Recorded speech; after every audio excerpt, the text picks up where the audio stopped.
ক্ষমতার মালিক কে? আল্লাহ তাআলা। ক্ষমতা দেওয়ার মালিক কে? আল্লাহ তাআলা। ক্ষমতা কাইরা নেওয়ার মালিক কে? আল্লাহ তাআলা। ক্ষমতা দিয়া ইজ্জত দেওয়ার মালিক কে? আল্লাহ তাআলা। ক্ষমতা দিয়া অপমান করার মালিক কে? আল্লাহ তাআলা। কুলিল্লাহুম্মা মালিকাল মুলকি তুতিল মুলকা মান তাশা ওয়া তানজিউল মুলকা মিম্মান তাশা ওয়া তুইজ্জু মান তাশা ওয়া তুযিল্লু মান তাশা বিয়াদিকাল খায়র ইন্নাকা আলা কুল্লি শাইইন কাদির। আল্লাহ তাআলা বলেন, ক্ষমতার মালিক আমি, যাকে ইচ্ছা তাকে ক্ষমতা দান করি, যাকে ইচ্ছা তার কাছ থেকে ক্ষমতা কাইরা নেই, যাকে ইচ্ছা তাকে আমি ক্ষমতা দিয়ে ইজ্জত দান করি, যাকে ইচ্ছা তাকে ক্ষমতা কাইরা নিয়ে বেইজ্জতি করি, অপমানিত করি।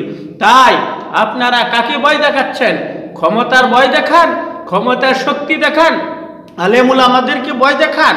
আলেমুল আমাদের সাথে বাড়াবাড়ি করবেন না, আলেমুল আমাদেরকে শক্তির ভয় দেখাবেন না, আলেমুল আমাদেরকে ক্ষমতার ভয় দেখাইবেন না। আলেমুল আমারা একমাত্র আল্লাহ তাআলা ছাড়া এই পৃথিবীতে কাউকে ভয় করে না এবং করতে পারে না। যে আলেম আল্লাহকে ছাড়া আর কোনো অপশক্তিকে ভয় করে, সে কোশ্চিনকালেও আলেম হতে পারে না। আপনারা ইতিহাস ঘেঁটে দেখুন, নমরুদ সে ক্ষমতার দাপট দেখিয়েছিল, ফেরাউন ক্ষমতার দাপট দেখিয়েছিল, আবু জেহেল ক্ষমতার দাপট দেখিয়েছিল, কিন্তু তারা টিকে নাই, টিকতে পারে নাই। তাদের বিয়োজ্যতির সাথে দুনিয়ার থেকে আল্লাহ তাআলা সাইজ করে দিয়েছেন। নমরুদকে আল্লাহ তাআলা মশা দিয়ে সাইজ করে দিয়েছেন, ফেরাউনকে পানিতে সুবায় আল্লাহ তাআলা সাইজ করে দিয়েছেন, আবু জেহেলকে ময়দানে পাথর দিয়া আঘাত কইরা মারিয়া আল্লাহ তাআলা তাকে সাইজ করেছেন।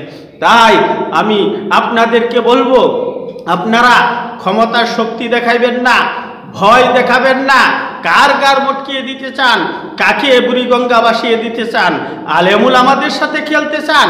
না, আলেমুল আমাদের সাথে খেলে অতীতে কোনো অপশক্তি, অতীতে কোনো ফেরাউন শক্তি টিকে নাই, নমরুদি শক্তি টিকে নাই, আবু জেহেলি শক্তি টিকে নাই, আপনারাও টিকতে পারবেন না। তাই আলেমুল আমাদের সাথে বাড়াবাড়ি না করে আলেমুল আমাদেরকে ডাকুন, আলেমুল আমাদের সাথে আলোচনা করুন, বর্তমান সমস্যার সমাধান হয়ে যাবে ইনশাআল্লাহ।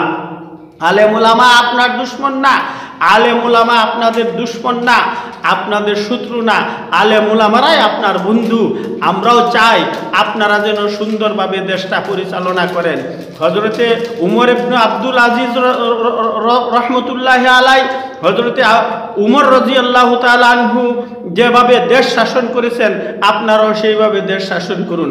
হযরতে উমর ইবনে আব্দুল আজিজ যেদিন ক্ষমতায় নিযুক্ত হয়েছিলেন, ক্ষমতার আসনে বসেই সর্বপ্রথম তৎকালীন যুগের সেরা 3 আলেমকে, তৎকালীন যুগের সুনামধন্য 3 জন আলেমকে ডাকলেন।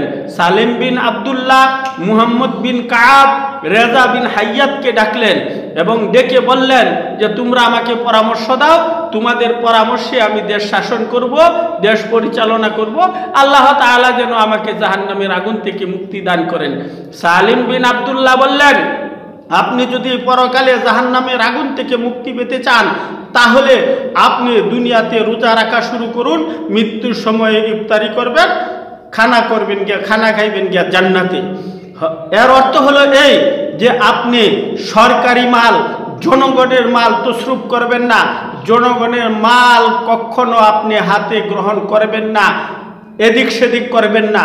যথাসময়ে যথাস্থানে আপনি জনগণের মালকে কি করবেন? দিয়ে দিবেন।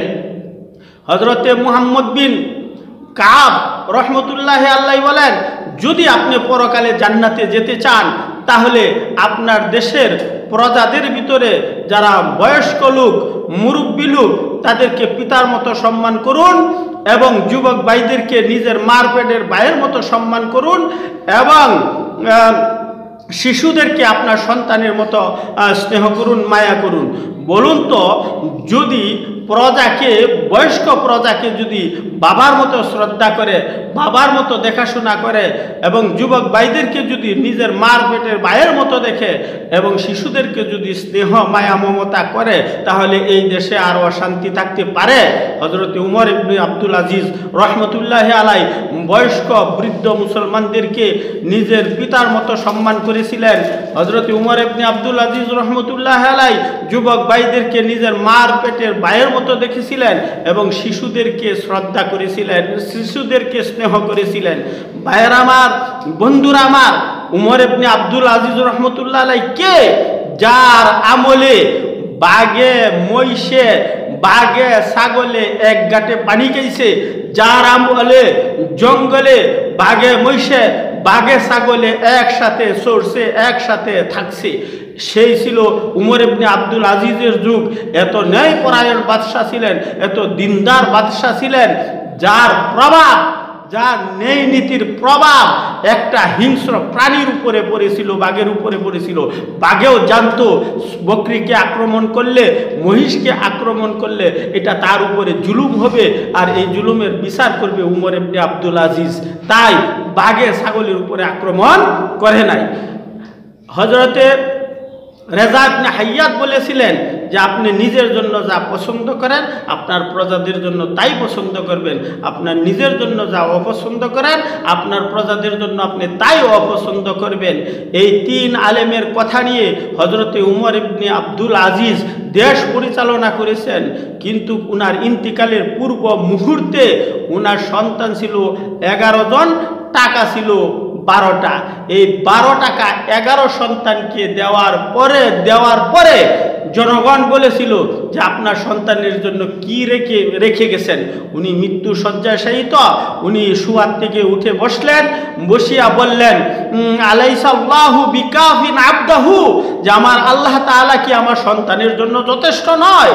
আমার আল্লাহ কি আমার সন্তানকে দেখশন করবেন না? আমি আমার আল্লাহর উপরে আমার সন্তানদেরকে হাওলা করে গেলাম, আমি জনগণের সম্পদ ভোগ করি নাই। সেই উমর ইবনে আব্দুল আজিজের মতো হয়ে যান, দেশে শান্তি এসে যাবে। উমর ইবনে আব্দুল আজিজের মতো হয়ে যান, দেশে বিশৃঙ্খলা অশান্তি থাকবে না। লুটপাট বন্ধ করে দেন, সন্ত্রাসী বন্ধ করে দেন, আপনার দালালদেরকে মুখ সামলিয়ে দেন, দেখবেন এই দেশে অশান্তি নাই, শান্তি আর শান্তি। আপনার নাম স্বর্ণ অক্ষরে এই দেশের জনগণ কিয়ামতের আগ পর্যন্ত রাখবে, স্বর্ণ অক্ষরে লিখে রাখবে। আপনি ইজ্জতের সাথে থাকবেন। এই দেশের আলেম উলামারা আপনার সাথে দুশমনি করে না, এই দেশের আলেম উলামারা আপনার বিরোধী না, শত্রু না। এই দেশের আলেমরা চায় আপনি সুন্দরভাবে দেশ পরিচালনা করুন।